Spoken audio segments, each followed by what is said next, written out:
No, I was thinking about Joseph, and I was reading all Joseph, everything I could get my hands on this last couple weeks, and something struck me. And if you've been with us the last handful of weeks, this is where I'm at. Every single time that the Old Testament and even into the New Testament talks about the historical faith of the Jews, it says that it is the God of Isaac and I was thinking, I don't have an answer. I don't have an answer. Why is it not Abraham, Isaac, Jacob, and Joseph? Because as we read Joseph, this is my contention right from the start. Without Joseph, Abraham, Isaac, and Jacob, their entire family line is just erased from history. And so it's always blown me away, or hasn't always. It just this week dawned on me, why isn't Joseph in there? And I think as I started to think that way, my respect for Joseph and my thoughts about who Joseph is really began to blossom, and I just feel like he's now kind of emerged in my life as one of my favorite people in the entire Bible. So I told you already there's 13 chapters of Joseph, and I was wrestling with how on earth are we going to do this in 45 or 50 minutes, and this is where I landed. When I first became a Christian, and even after many times reading the Bible, people would say things like, oh, this story about Joseph. And in my mind, I would think, kind of, but not really. How many of you would say, if I gave you a microphone, you could stand up here right now and just tell the life story of Joseph? Okay, so we're on the same page. Matt says yes. So this is what I want to do. I want to spend about, I think probably 12, 15 minutes. I want to tell you kind of the 10,000-foot version of Joseph, because I think if we all start on the same page, then we can go a little deeper from there. So what I want to do is I want to tell you kind of the life story, big picture of Joseph. We'll leave some of the details out as we go, just so we can make good time. And then I want to circle back, and I want to revisit 2 or 3 episodes in his life. And as I was thinking about Joseph, I was praying and I was saying, like, how can I approach Joseph, this ancient character who lived in Egypt, a culture I'm not familiar with?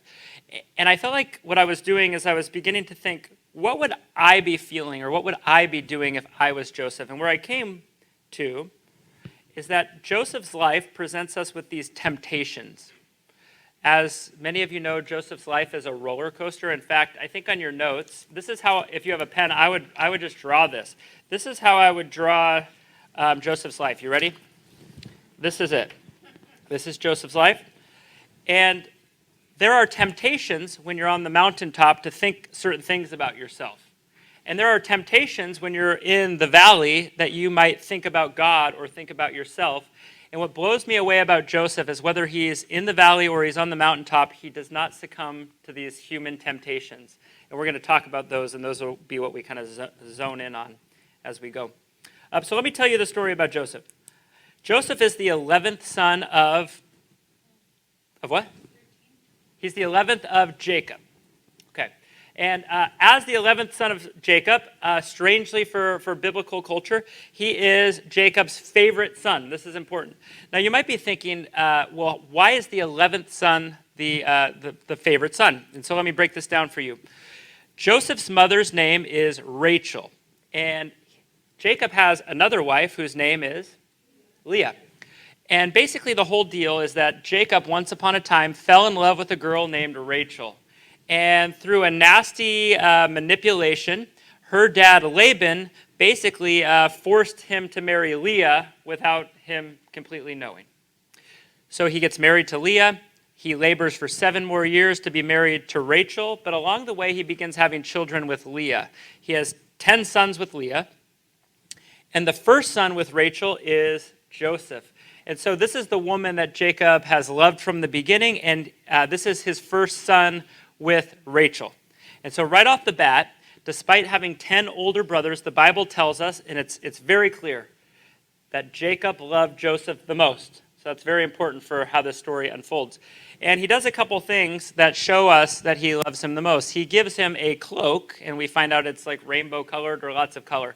And if you do some reading, most scholars just believe that this cloak is a physical sign of what's called a birthright. This is a physical indication of Jacob saying, when I die, all my wealth and everything that belongs to me will be passed to you. Now, if we're living in biblical culture and biblical times, this is not normal, is it? Because usually the birthright should go to the first son. And so this conflict arises. On top of the conflict, we're going to talk about that in a second, we learn pretty much right off the bat that Joseph has been given by God a spiritual gift. And his spiritual gift is what? Yeah, he can interpret dreams. And so he has dreams, and Joseph decides that he's having dreams, and good idea, bad idea, we don't know. It's up to us to decide. He decides to share his dreams with his 10 older brothers. And the dreams are more or less that there is going to come a day where you 10 are going to bow down to me. Now, how many of you have an older brother? How many of you have 10 older brothers? These sorts of things. I have an older brother. I can honestly tell you I've been in 2 or 3 legitimate fights in my whole life, like physical fights, and all of them have been with him. Because it's this dynamic, right? There's a dynamic of an older brother that always wants to put a little brother in his place, and then there's a time when a little brother kind of grows up and is like, I'm not going to put up with it anymore. This is on steroids because he has 10 older brothers. He's walking around. They know their father loves him the most. He's walking around with the cloak on. They know that there's something going on here. Is the 11th son really going to go and get the birthright of our entire family? And so they hate him. Right from the start, the Bible is very clear. They are jealous, they are angry, and they want to act out upon it.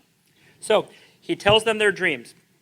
This episode comes up, and this is how it unfolds. The older brothers are out in the fields with Jacob's flock, and Jacob sends Joseph to go meet them. While they're out there, they see him coming a long way off, and they decide, we're going to put him in his place in the most ultimate way possible. We're going to kill him. So he comes closer, they beat him to a living pulp, and then they decide, well, let's talk this out. Let's not kill him. Let's throw him in this empty well, this pit first, and then we can figure it out. So they throw him in the pit, and off on the horizon, they see a caravan of people. And Kevin was just saying this, and I never picked this up until this week. The caravan of people off in the distance they see are people who are going to Egypt to sell some of their goods. And it turns out that they are more than willing to take a slave along with them and sell the slave in Egypt. And Kevin pointed out, who are the people in the caravan? The Ishmaelites. Do you remember Ishmael?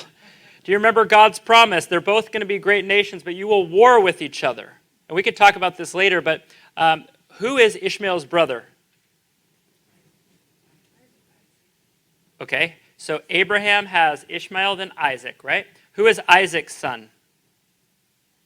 Jacob, and Jacob's son is Joseph. So Ishmael is who to Joseph?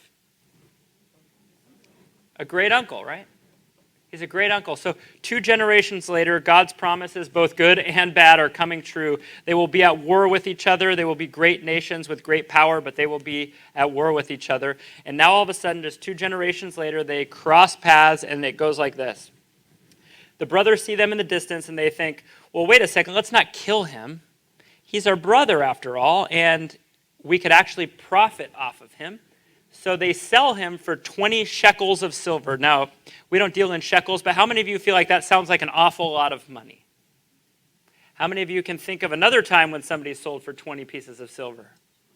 Oh, all these dots are getting connected. So they sell him to the Ishmaelites, who take him down to Egypt, and they sell him. I just want to paint this picture really quick, because the more times I read this, the more it emerged what's happening here. Joseph is 17 years old. He is from the land of Canaan. He gets sold to Ishmaelites as a slave. So he's lived through this instance where in one moment he goes from being his father's favorite son on cloud 9, beginning to live into the spiritual gift that God has given him. He's excited about it. He shares it with his brothers. And then he's beaten to a pulp, thrown in a well, sold as a slave, 17 years old. They probably bind him and tie him, and they take him to Egypt, a place that is a different culture, a different language, a different religion. Everything changes for this guy. And he gets sold in Egypt. And he gets sold to a man named Potiphar. And Potiphar is he's a relatively high-ranking official in the Egyptian military. and he lives with Potiphar. And right from the start, despite the language difference and the culture difference and all the things I've talked about, Joseph thrives in Potiphar's house. Everything Joseph touches basically thrives and blossoms. Potiphar is making tons of money. His household is being run well. It says at one point, the only thing Potiphar does for himself is chooses what he wants to eat. Everything else Joseph is in charge of. And it's all going well, except there's this one little issue. It's that Potiphar's wife sees Joseph and sees that he's a strapping young lad and decides that she wants to sleep with him. And Joseph says no. And so she continues her advances day after day after day. And then a moment comes where I'd imagine she's just embarrassed or why not? I can't understand why you would continue to say no. She decides, you know what? I don't want this story getting out that I'm like a fast and loose woman who's just trying to throw myself on the slave. So let's get rid of him. And so what does she do? She claims that he rapes her. And in my mind, I'm thinking, what could Joseph possibly do in this scenario that Potiphar would legitimately kick him out of the house? Potiphar is making so much money because of Joseph. His household is running well. Everything is going well. The Bible literally says Potiphar worries about literally nothing except what he wants to eat because Joseph is so successful. And the only thing I can think of is this false accusation. So he has this false accusation leveled against him. Potiphar reacts as any husband would react. And what does he do? He tosses him in jail. So now we got a young man. We don't know his exact age, but he's probably somewhere around 20, 21 years old. He's come into Egypt. He's figured out the culture and the language to some degree, and now he's thrown all the way to the bottom of the pit. Falsely accused. He's not a citizen. There's no way to defend himself. By ancient cultural standards, everything that I read, he's probably thinking in his mind, I'm going to rot in this prison until I die. That is the rest of my life. And that is what he's living with. So he's living in this prison. But it says that Joseph knows that God is with him. And so what does God do? He begins to bless Joseph. I love what it says. It says that the prison guards trust him so much that they literally don't do their job. They just let him do it. Anything prisoner related, they just let Joseph take care of it. How tempting would it be in that moment just to unlock the door and let everyone out? But he doesn't. He lives with integrity and character, and it says he rises to the top of the prisoner heap. I don't know what that means exactly, but he's number one prisoner in Egypt. And one day, a couple particular guys get thrown in prison near to him, and he gets to know them. One of them is a baker, and the other is a cupbearer. I think it's so old-fashioned, a cupbearer, but we can talk about that in a second. So a baker and a cupbearer. And Joseph befriends them, and he finds out that these two have worked hand in hand with Pharaoh. Throughout this story, I don't want to pause every time, but when you hear the name Pharaoh in the story, what I want you to think is the most powerful singular person on the entire planet. So these two guys, the baker and the cupbearer. By the way, cupbearer is what? What's that? He's the winemaker. Yeah, he's the taster too. It's a very, very dangerous job. The way that a lot of rulers, Roman, Greek, Egyptian, they often were trying to poison each other. And so a cupbearer's job was to have good wine on hand, bring wine to the king or the pharaoh. But it was also like, hey, I'm having some political infighting, so every time I'm going to drink something, you're going to drink it first. I don't know if there's a historical record, but I have a feeling there's just like a lot of dead cupbearers that didn't live out their days. Okay, so he meets these two in the prison. And lo and behold, they have these dreams that are beginning to make them really uncomfortable. Joseph finds out that they're having dreams and a spiritual gift that's laid dormant, I don't know, for 5, 6, 7 years. The Bible doesn't tell us it ever came up. But all of a sudden, Joseph says, well, tell me your dreams. They tell him the dreams, and he gives them interpretations of their dream. For the baker, he says, bad news for you, man. In a couple days, your dream means you're going to get out of here, and they're going to take you out of here, and they're going to execute you. You will be dead. A couple days go by, he's taken out of the prison, executed. For the cupbearer, he says, good news. In a couple days, you're going to be taken out of here, and you're going to be restored all the way back to the number one cupbearer next to Pharaoh. You're going to be restored back. You're innocent. You're going to have your entire life back. And then he says, when you do, don't forget about me. But it turns out he does get out, and he does go back to Pharaoh, and the Bible tells us that for 2 or more years, he forgets completely about Joseph. So there Joseph is. He's just rotting away in a prison.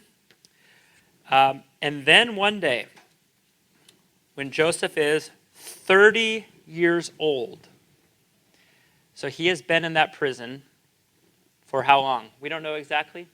8, 9, 10 years. Just living with integrity every day, living with character every day, building trust every day, not with the intention that he's going to escape when he gets enough trust, just he's going to do the right thing and he's going to accept that God's presence is with him, even in an Egyptian jail cell with people who don't look like him, don't talk like him, don't believe like him. He's going to live that out every day. He gets word that Pharaoh has been having a pretty terrible dream himself. And as he's wrestling with his dream, the cupbearer hears it and says, I know of somebody who can interpret it. And all of a sudden, Joseph goes from the very bottom of the barrel in a foreign land all the way into Pharaoh's court to help Pharaoh with his dream. That's going to be one of the episodes we zoom in on in just a second. So he comes before Pharaoh. A slave who was beat up by his brothers is now, I love this, he's not on the ground with his forehead to the ground, which apparently is the appropriate way to address Pharaoh. He is standing eye to eye because Pharaoh has a problem and he's decided no one else can figure out what my dream means, so I'm willing to bring a slave from Canaan to give it a try. We'll get there when we read it, but one of the things is that I love the most about this story is Pharaoh says, I need you to tell me what the dream means. And he says, I can't tell you what it means, but God can. And even in the midst of standing in Pharaoh's presence, he remembers to honor God. So he does. He interprets the dream. The dream is more or less, there's 2 versions of the dream, but it's the same interpretation. There's going to be 7 phenomenal years where Egypt is just exploding with every crop imaginable. This is going to be the opportunity, Joseph says, to take advantage of it and begin storing it, because after that will be 7 of the worst years that they have ever seen. People will die. There will be a drought like never before. And so Pharaoh says, well, if we need somebody really wise to oversee this program, you've just proven yourself wise. Do you want to run the program? He says yes, and we kind of know what happens. Pharaoh literally says, other than my throne, you can have everything in the kingdom. He gives him a signet ring, which in the ancient world means you can speak on my behalf and my authority. You could literally say, Pharaoh says X, Y, and Z and put my stamp in it without even asking me. I give you permission to have my authority. So he rises all the way to the second-hand man in all of Egypt. While he's overseeing all the abundance, he's collecting all the grain, all the crops, and then the famine begins. Many of you know this part of the story well. His brothers show up from Canaan, and it turns out that there's been a famine very bad there as well. And so they are just looking for food for their family. There is not enough time to tell you the whole story, but more or less through some testing, Joseph recognizes them, but they don't recognize Joseph. And through a little bit of a process of back and forth and going back to Canaan and getting their youngest brother, they finally reconcile. And the reconciliation is, I don't know why this stands out to me so much, but let me find it really quick. I just think it's so funny, and I want you to hear it. They go and they get Jacob. Oh, here it is. They go and get Jacob, and Jacob comes back, and they're saying, hey, we want land. We want ability to raise our flocks. And Joseph says, okay, I'm going to get you an appointment with Pharaoh, but don't tell him you're a shepherd. And I didn't know this, but it says in chapter 46, verse 34, at the very end, for every shepherd is an abomination to the Egyptians. Apparently they just had a thing against shepherds. They hated them. So Pharaoh basically is like, well, you're relatives of Joseph. You can't live in Egypt because we don't do that, but you can have this huge, beautiful chunk of land in this area called Goshen or Goshen, which is outside of Egypt, and you can have the whole thing. And so the end of the story is Jacob dies. Joseph does take the birthright. one of the most wonderful, captivating parts of the whole story is when they come to beg his forgiveness. Do you know what they do? They bow their heads to the ground exactly as his dream was at the very beginning. And it's not, the irony is lost on them. They're begging for forgiveness and they don't recognize that what they just did was acted out the dream that they wanted to kill him for. And that is where not only Joseph ends in chapter 50 at 110 years old when he dies, but that's where the entire book of Genesis ends. So, any thoughts or questions about Joseph? We're going to zoom in here on a couple particular stories, and then we're going to have some table discussion time. Nothing? You'd think for drinking that much sugar in those Jarritos, you'd be a little more lively. There's more out there if you want them. Yes, sir. Andy, this is not very biblical, I guess. But while you're talking about him, I was remembering the musical Weiss such an amazing Technicolor Dreamcoat. And as a reader, I'm curious to know what happened to his coat, because they took his coat back to his father to prove that he was dead, right? So, Yeah, they slaughtered a goat from the flock, and they dipped the cloak in it. Jacob lives his whole life under the impression that wild animals killed Joseph. I think when he meets him again, he can't believe his own eyes that it's really him. But that's kind of what happened. Yeah, it's interesting that the theme that all these old guys who are supposed to pass along the blessing at the end are always blind and they bless the wrong guy, which happens in this story too. Actually, this one is not the wrong guy. He crosses his hands, and then Joseph's like, no, you got your right hand on the wrong son. And he's like, no, it's the right son. And then he dies. That's how it says it. That's Ephraim and Manasseh. But I don't know. How many of you would like in the next 2 weeks for Sarah Jackson to show up having woven a brand new Technicolor coat? Okay, so this is what I want to do. I think we'll have time for 2 or 3 of these. If we don't, I really want to make room for a table discussion, so we'll make sure that's a priority.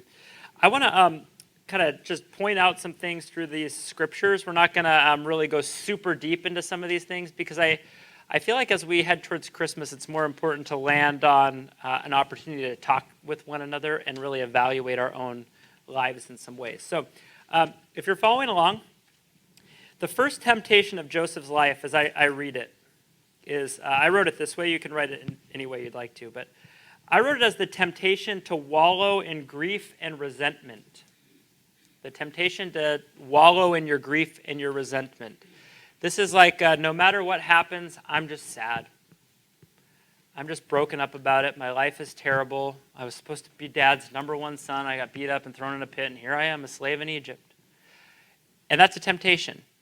And how many of you would say if this was like a Netflix series and that was what the character's attitude was, there would be a piece of you that would be like, I understand. I understand that's why that character just wallows in grief and sadness all the time. But like I said before, Joseph does not give in to the temptation just to live his life in resentment of his brothers, in grief of what happened. This is how Joseph lives his life. So let's read a couple chunks of these scriptures. This comes from Genesis 37. So when Joseph came to his brothers, so this is when he's approaching them while they're tending their father's flock, they stripped him of his robe, the robe of many colors, the Technicolor dream coat, as Sarah called it, that he wore. And they took him and they threw him in a pit. The pit was empty. There was no water in it. I think what they're trying to say is the landing wasn't even soft. You know, if you threw somebody into a well, at least it'd be like a splashing cannonball. Not even water in the bottom. Now, this is one of the most mind-blowing, and I think this gives us an insight into how their hearts are towards Joseph. Then they sat down to eat. You ever watch like those documentaries about serial killers and they like kill people and they're like, I just went through the drive-thru at Del Taco and had a burrito. This is what's going on. They literally like, let's kill our own brother, the one that our dad loves the most. Maybe not. Let's talk it through. They beat him up, throw him in an empty well or a pit. And they're like, kind of hungry. Let's have some lunch. I don't know how far off he is. I imagine he's far off and you could hear him yelling from a distance. I don't know. So they sit down and they eat. I think more than trying to be funny, this is just an insight into where they're at. They think that what they've done is so justified that they have no problem just eating a meal together and hashing it out. And looking up, they saw a caravan of Ishmaelites coming from Gilead, with their camels bearing gum, balm, myrrh on their way to carry it down to Egypt. Then Judah said to his brothers, "What profit is it if we kill our brother and conceal his blood?" Notice that word profit? That's an economy word. It literally means if we kill him, we'll get nothing out of him. We might as well extract value out of our little brother. So let's profit off of him. Not only are they okay throwing him in a pit and eating a meal while he's screaming, that's my interpretation, they're also okay with extracting some monetary value out of him. Come, let us sell him to the Ishmaelites, and let not our hand be upon him, for he is our brother, he's our own flesh and blood. Basically, like, if we kill him, that might be kind of like where we draw the line. But selling him as a slave into Egypt is not a big deal, so let's do that. And his brothers listened to him. Then the Midianite traders passed by, and they drew Joseph up, and they lifted him out of the pit and sold him to the Ishmaelites for 20 shekels of silver. And then they took him to Egypt. What was that like to pull him out, to look him in the eye, and then hand him over, push him over to some guys who bind him and hand him money back? That's a memory that he's living with. Okay, I put in the footnote because I wanted to know how much 20 shekels is. There's no good calculator to tell you what that is. It's not like $8.45 in modern American dollars. But what the Bible does do is tells you other times shekels were used at kind of a similar time frame. So for instance, Abraham bought a small burial plot for Sarah, and he paid 400 shekels of silver. In the book of Exodus, if your ox accidentally kills somebody else's slave, you have to pay them 30 shekels of silver. I put that in there because that's 10 shekels more than they got for Joseph. The other thing I was thinking is there's 10 brothers sitting around eating together, and if they divvied out the money evenly, how many shekels did each of them get? Yeah, they got like a hot dog and Coke combo at Costco out of the deal. Which I just read an article that the CEO of Costco is like, we will not change the price of the hot dog meal, even if we lose money, which I say amen to that. He must be a Christian. Now Joseph had been brought down to Egypt, so now Joseph's down in Egypt. And Potiphar, an officer of Pharaoh, the captain of the guard, an Egyptian, they want you to know really badly that this is not where Joseph came from. He's an Egyptian. He's in Egypt. This is a totally different place. I think ancient world would have known, like, oh, Egypt. You want to keep them at arm's distance. They are so large and so powerful, they can, at the snap of their fingers, destroy everything. That's how big Egypt is. He had bought them from the Ishmaelites. If you have a pen, you should underline a few things. Here's one in verse 2. The Lord was with Joseph, and he became a successful man. And he was in the house of his Egyptian master. His master saw that the Lord was with him. Second one, the Lord was with him. And that the Lord caused all that he did to succeed in his hands. So Joseph found favor in his sight, and attended him, and he made him the overseer of the house and put him in charge of all that he had. And from the time that he had made him an overseer in his house and over all that he had, the Lord blessed the Egyptian's house for Joseph's sake. There it is again. The Lord blessed his house. The blessing of the Lord, again, was on all that he had in the house and the field. So he left all that he had in Joseph's charge. And because of him, he had no concern about anything but the food that he ate. He basically showed up every day and was like, I want to pick my own menu. Otherwise, Joseph's got this. So this is what I've been thinking about. There's this constant theme that God is with Joseph. That God is with Joseph. That Joseph recognizes that God is with him. Now, this might seem like, well, it's not as bad as living in a pit. But it's also not a really good place to be a slave in a very violent place. By the way, Egyptian ancient law, if your slave looks at you funny, or even they don't look at you funny and you just want them killed, you could just kill them and bury them in your backyard and nothing will ever come of you. That's totally legal and fine. So this is not like a cush situation. But in the midst of this situation, Joseph begins to rise.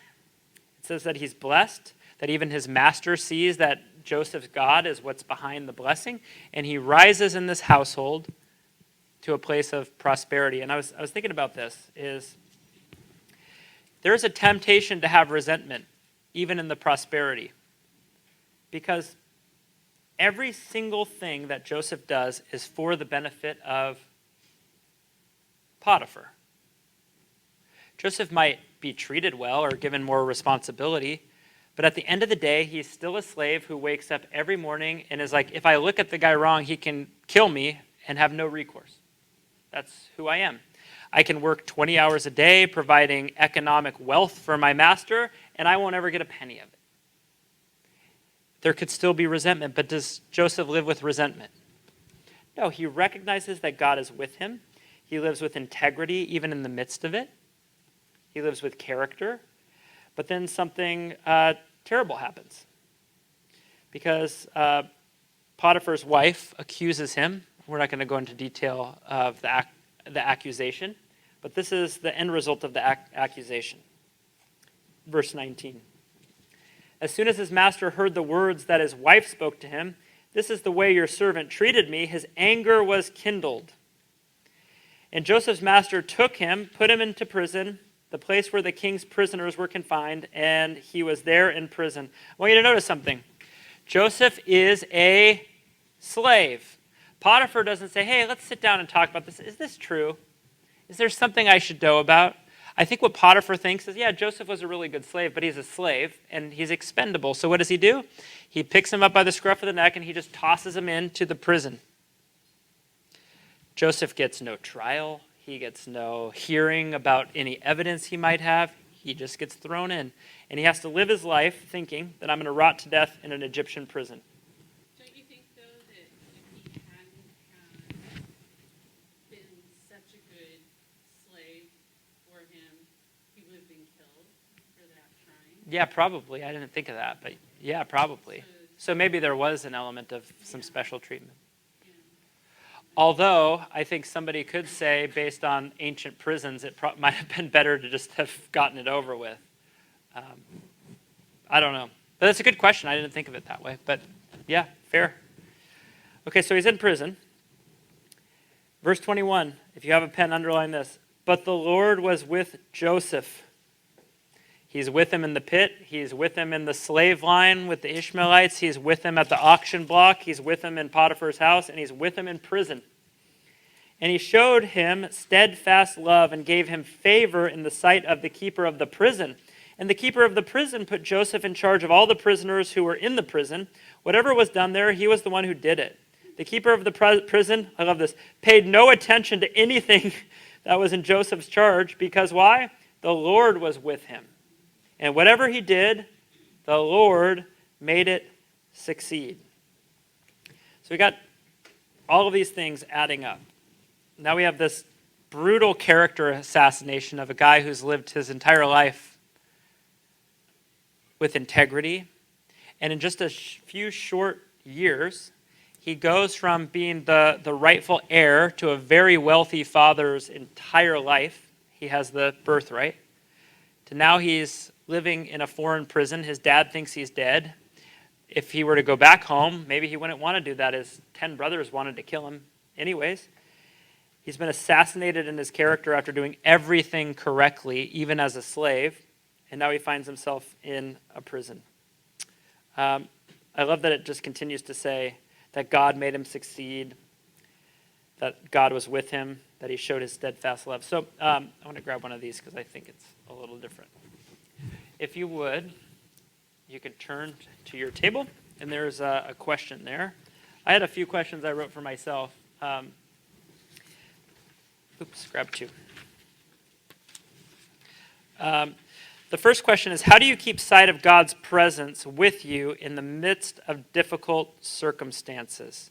I think the question is, what routines, what rhythms of life, what practices do you have where, in kind of modern parlance, when it hits the fan, that the first thing you do is look for God in the midst of it, or ask God, please show me where you're at. If you haven't ever felt like you've ever been in that position, I have a feeling there's somebody at your table with an awful lot of wisdom that you might want to listen to. So why don't you turn to your neighbor, We'll do 4 or 5 minutes, and then I'd love to pass the mic to a couple of people who would like to share. So how do you keep sight of God's presence with you when things are pretty rough? Ready, set, go. Would a couple people care to share? We might not have time for everyone, but maybe 1 or 2 people want to just share something they either said or somebody from your table said that struck you.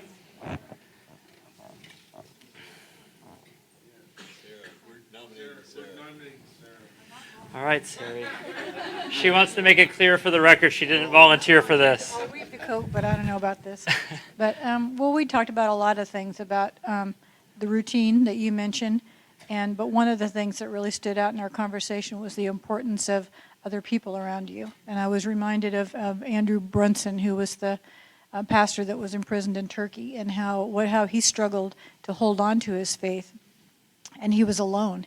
And I think that he might not have had as hard a time if someone had been there to encourage him. So I think it's really important that we are willing to share our burdens, as hard as that is, as little as we like to talk about having a difficult time. We need to let people know so they can come around us, because when our faith is hard for us to hold on to, other people who love us can help us hold on. I like that. Thank you, Sarah.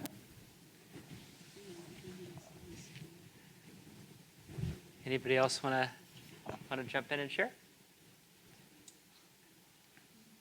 I guess it's cool to volunteer other people. So if you want to, are you volunteering someone else, sir, or are you going to speak for yourself? I'll volunteer myself, and then Bill. I'll volunteer Bill afterwards. To the question of how do you keep sight of God's presence with you in the midst of difficult circumstances, I think just looking at Joseph's example,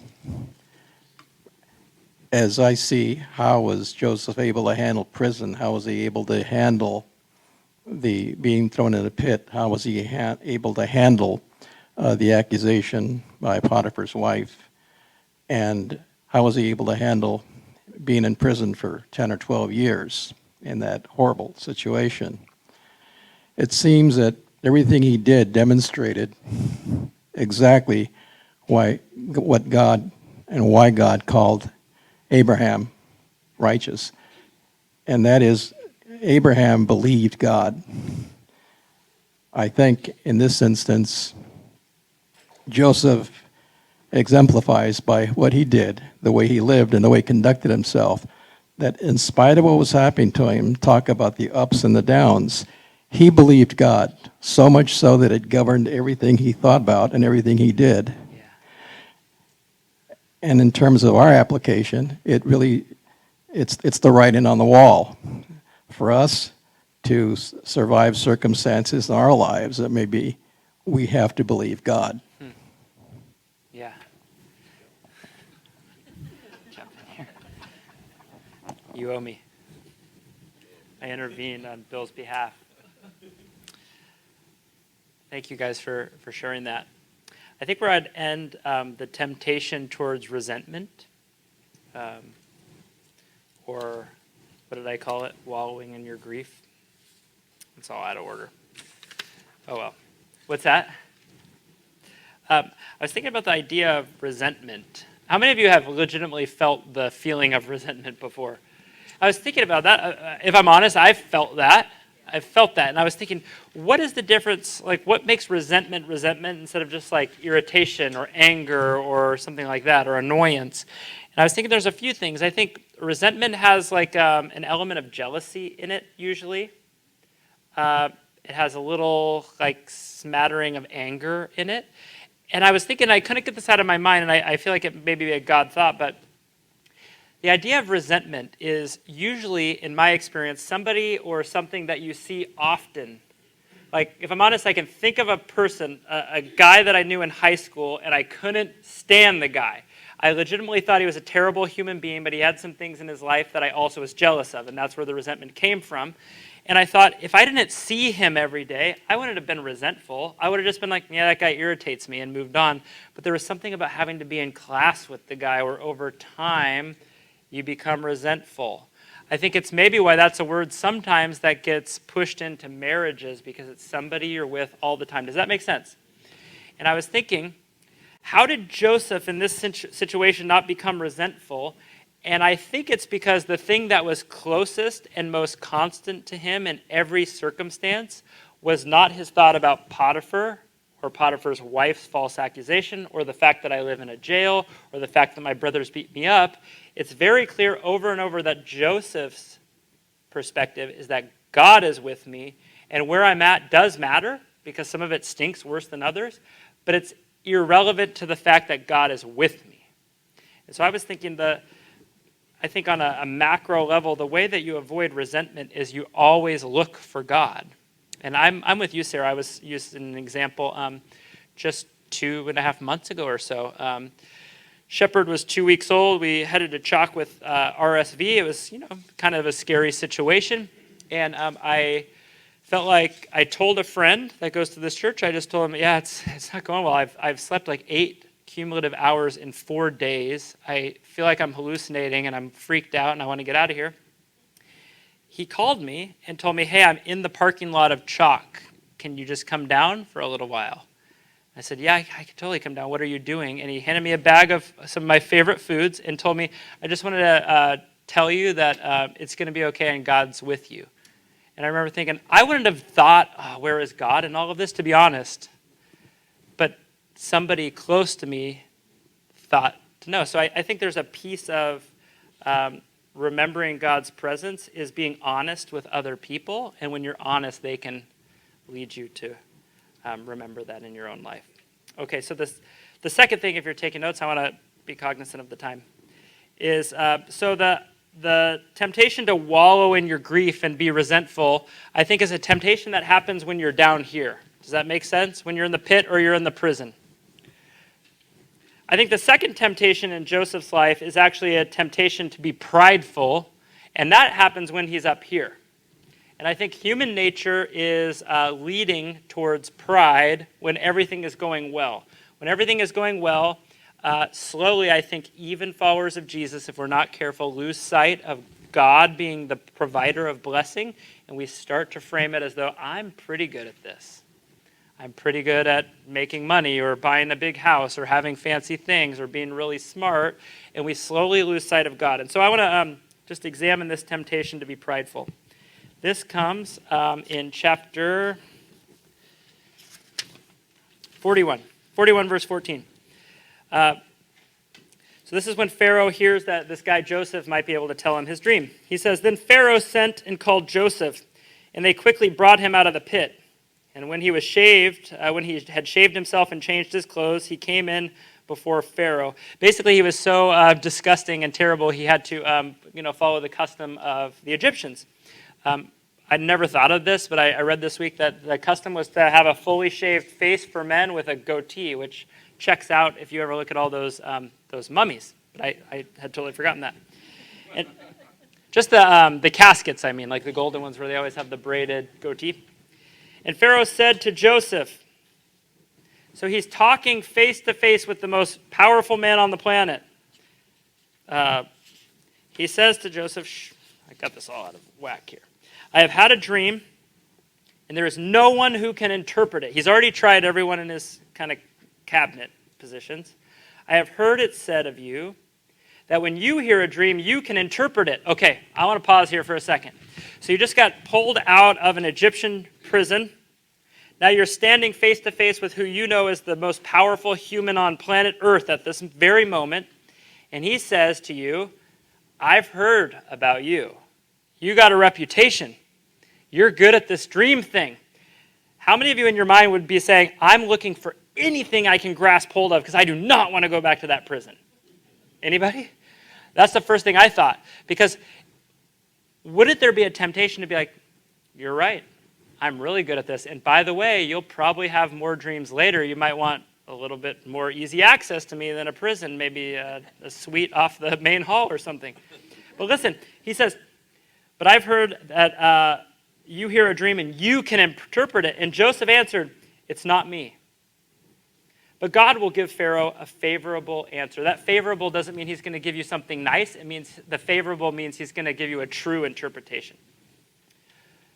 It goes on. I want to skip down to verse 37.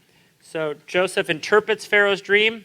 There's two variations of the dream. It's 7 years of prosperity followed by 7 years of famine. He tells Pharaoh this is what the dream is, and you should prepare accordingly, and verse 37 picks it up. This proposal pleased Pharaoh and all his servants. And Pharaoh said to his servants, it's kind of a rhetorical question, can we find a man like this in whom is the Spirit of God? Then Pharaoh said to Joseph, since God has shown you all this, there is none so discerning and wise as you are. How many of you would feel like the most powerful man on the whole planet is just inflating your ego a little bit, right? He just totally blew past the stop sign of, no, it's not me, it's God. Now he's saying, you're the wisest guy there is. You shall be over my house. This is verse 40. And all my people shall order themselves as you command. Whoa. Only as regards to the throne will I be greater than you. And then Pharaoh said to Joseph, see, I have set you over all the land of Egypt.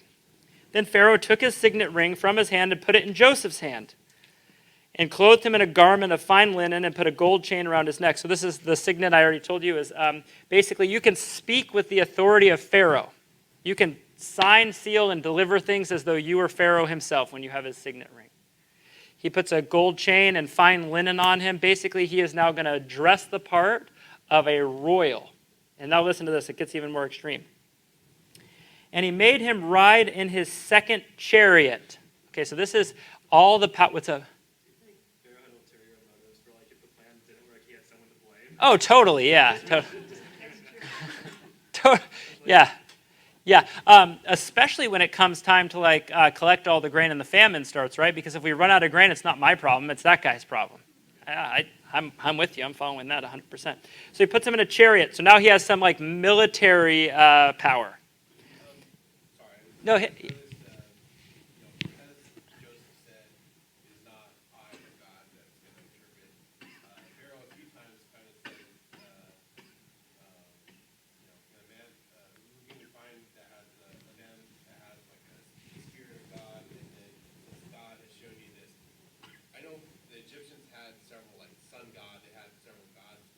Do you think Pharaoh? I mean, do you think Pharaoh is more saying that mockingly, or do you think he really acknowledge the God of the Israel? He didn't know. I don't know if he knew Joseph. Yeah, it's a good question. A couple things to consider. Can we find a man like this in whom is the Spirit of God? The ESV has chosen just out of kind of its way of writing to capitalize Spirit of God, but in Hebrew it's not a capital. So I think maybe the idea is the spirit of the general vague God. The other thing to consider is that in the ancient world, Pharaoh is not a king. Pharaoh is the embodiment of God on earth. And so he recognizes himself as the most powerful human being, but he also recognizes himself as the spiritual offspring of the gods themselves. So I think when he's doing all these things for Joseph, what he's saying is that I recognize the spirit of the gods in you too. You and me, we're kind of the same here. We're kind of more than just normal humans.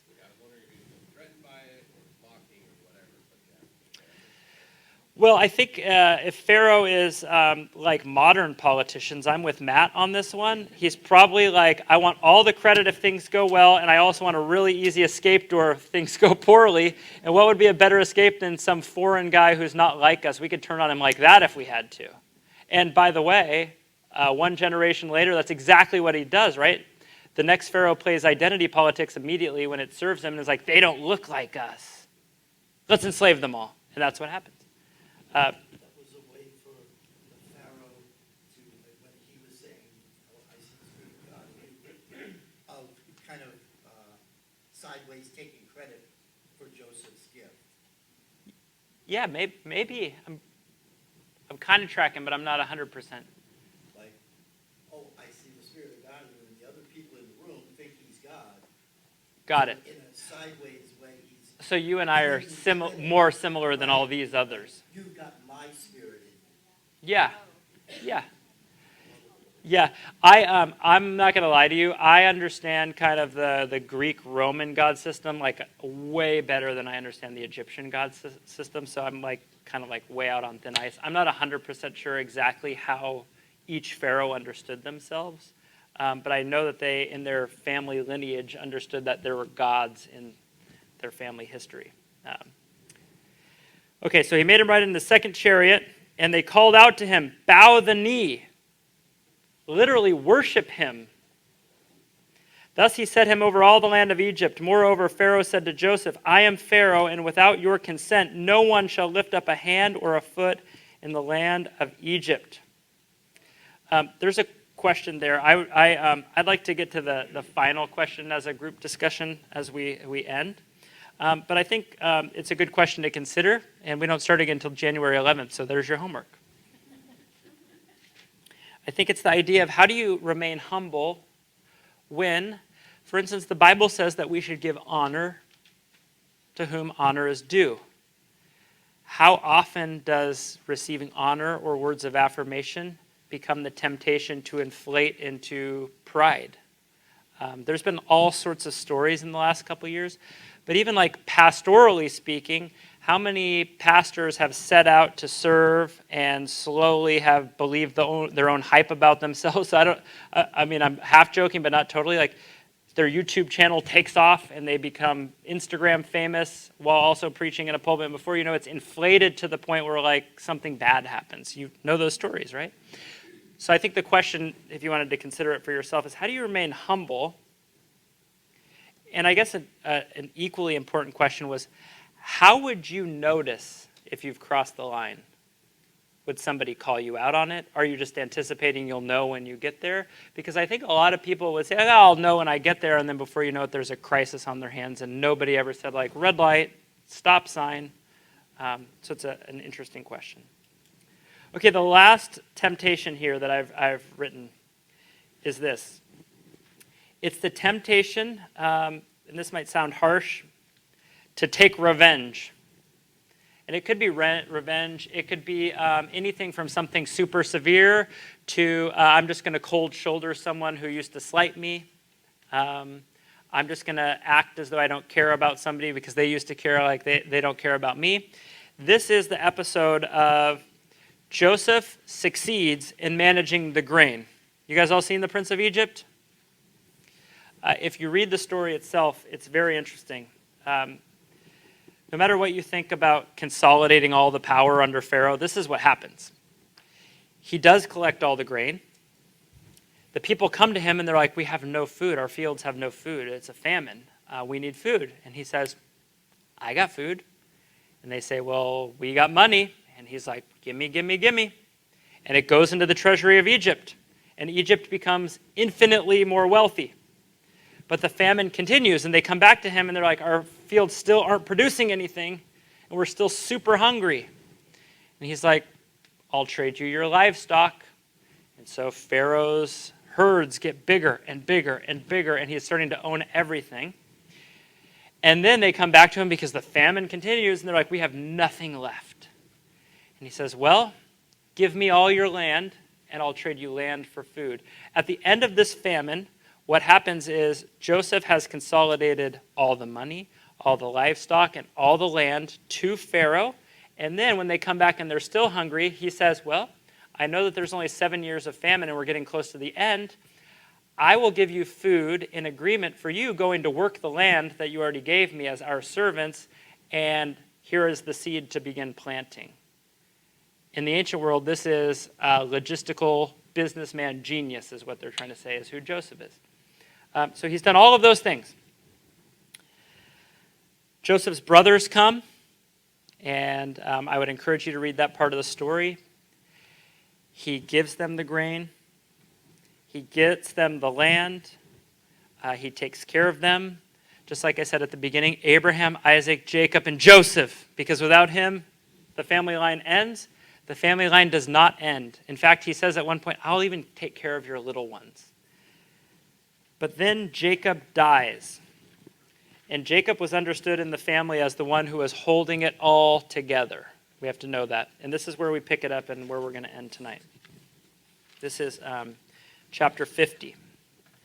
When Joseph's brothers saw that their father was dead, they said, It may be that Joseph will hate us and pay us back for all the evil that we did to him. Like maybe our father was all that was standing in the way for Joseph to flex on us and destroy us for all that we used to do or all that we did. So they sent a message to Joseph saying, a totally fabricated, made-up message, by the way. They just lie. Your father gave this command before he died. On his deathbed, he told me this. I know you weren't there within earshot, but I promise he said this. Say to Joseph, please forgive the transgression of your brothers and their sin, because they did evil to you. And now please forgive the transgression of the servants of the God of your father. Joseph wept when they spoke to him. I can imagine all that was flooding back over him. They finally are more or less half-heartedly repenting through a fake apology, through a fake statement of their dad. And his brothers also came and listened to what they did. They fell down before him and said, behold, we are your servants. This is literally the dream that made them want to kill him in the first place, and now they're enacting exactly that. When it says that they fell down before him, the idea is to put your forehead to the ground in front of him. But Joseph said to them, do not fear, for am I in the place of God? As for you, you meant evil against me, but God meant it for good, to bring it about that many people should be kept alive as they are today. So do not fear, I will provide for you and your little ones. Thus he comforted them and spoke kindly to them. It goes on, and Joseph dies, and that's the end of the entire book of Genesis. So here is the question. I think the ultimate takeaway is this, is that Joseph, even at what I assume at this point is still a relatively young age, I think I marvel at his ability to step back and even see the traumas and the stuff that makes him weep, it says. He's able to put it in context and say, without all the trauma that I went through, hundreds of thousands, if not millions of people would be dead. And so despite the fact that it was devastating and difficult and it hurt me to the core, I can step back and say that even in my pain, God used all of this for something much greater than the evil that you desired. And so we're going over a little bit. If you have to slip out, you can. Let's just take 3 or 4 minutes. And here's the question. How is forgiveness a gift to the person being forgiven? And what does extending forgiveness do for the person doing the forgiving? So for the people who are being forgiven, Joseph's brothers, what does it do for them to be forgiven? And what does it do in this moment for Joseph to get to say out loud, I forgive you? So why don't we take 3 or 4 minutes, and then I'll wrap us up, and we'll end there tonight.